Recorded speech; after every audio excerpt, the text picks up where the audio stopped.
Hey guys, and welcome back to Battlefront updates and some more Star Wars Battlefront 2 news. Because tomorrow is the Siege of Kamino update, where we are of course getting the new Kamino map for Capital Supremacy, and they just dropped the release notes for this update, so I thought we'd go through that. It's only about 11 or 12 hours before the patch drops, because they did say it was 10 AM Swedish time on PC first, so that's usually how it is, which means 11 and 12 AM for the respective consoles. I'm gonna try to be fairly brief with this community transmission, because most of this we do already know, because, well, we've already had separate community transmissions for them, but we've also gotten those details from Guillaume out on Twitter before, so I'm gonna bring up some of the new stuff and be very brief with the stuff we already know. So first of all, the three big things are that we're getting the new Kamino Capital Supremacy map. They are remaking heroes versus villains to remove the targeting system, and they are increasing the level cap to 1000 for all troopers and heroes. I do have respective videos for these, so if you want more details you can check out those videos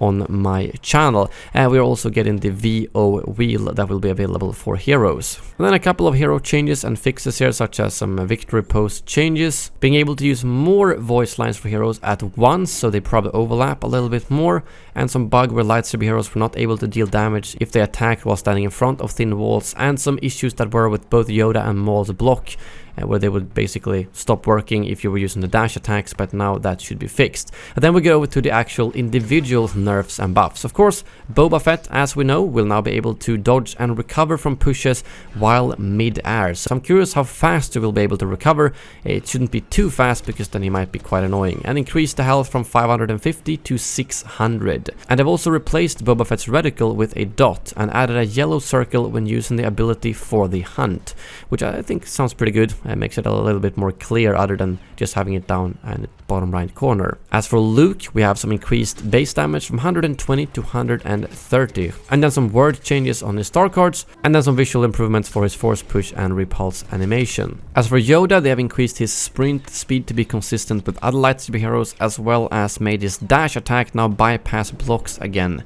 Chewbacca increased base health from 650 to 700. In terms of Finn, they have boosted both his EL-16 and the Glee 44 damage, both the base damage and the long range damage, with I'd say roughly 10%, so we'll see how much of a difference that's gonna make. Probably not a huge difference, but might be enough to make him a little bit more viable. And as for Captain Phasma, we've got some blaster damage increases here as well, from 17 to 19 of the base damage, and then some long range damage increases and base range increase as well.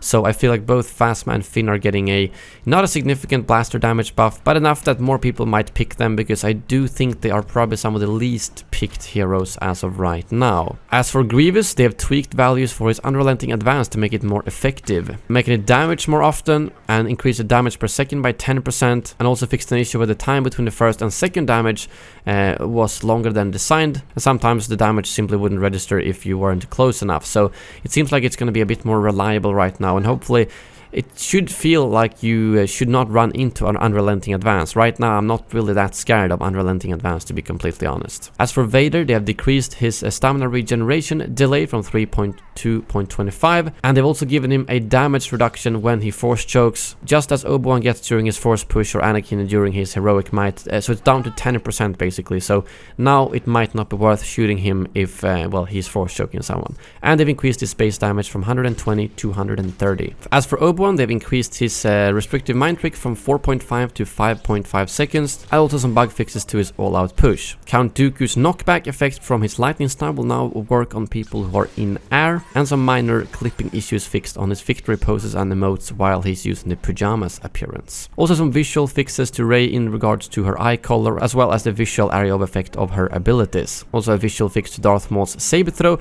and for Palpatine he will now be able to damage turrets when using both hands, which previously was not possible. Also some visual fixes to Leia, and as for Han Solo, they've increased his health regeneration from 150 up to 200, as well as some bug fixes, and he will now again be able to stagger blocking enemies if he hits them with the shoulder charge. So both that and Yoda's dash have now been reverted to how they were previously. Also some visual fixes for Kylo Ren and Bossk, and then both Lando, Iden and Chewbacca are getting their health regeneration boosted from 150 to 200, so basically all blaster heroes or at least all the blaster heroes with low health regeneration, have now been buffed up a little bit. And lastly, for Anakin Skywalker, apparently he used his "I hate sand" expression when he was inside a capital ship, and that's no longer the case. So no nerfs to Anakin in this patch, but it seems like we might have to wait a little bit for that. And there's a quite big bug fixing list for heroes versus villains, capital supremacy, both the ground phase and the capital ships, as well as some of the more specific maps like Kashyyyk, and also some fixes for Galactic Assault, Blast, Starfighter Assault, Extraction on Kessel, and similarly. So basically, if you have a specific issue you've been wondering about, I'd recommend checking out the link in the description below for the full patch notes.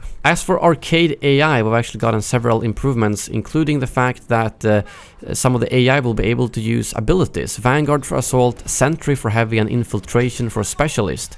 So that's definitely something that is a big improvement to the AI. So for those of you who play a lot of arcade, it's now gonna feel a little bit more like playing like against real players as compared to someone just using a blaster. Some fixes to the Infiltrator, including the fact that both of the ARC Troopers pistols should have the same fire rate right now, and the Stalker stock card did not grant the correct amount of health in any rarity, but that should now be fixed, as well as a couple of other issues. And then lastly, of course, some more general changes and bug fixes to the game. Nothing major here that I spotted, but basically a bunch of bug fixes like always. So if there's something specific you're wondering about, I would recommend checking out the link in the description below, so that, well, you can see if the bug you have been pestered about is fixed or not. But I think I covered most of the, well, bigger things that people have brought up, and most of the bug fixes that I skip over are things that I never really knew was an issue, to be honest.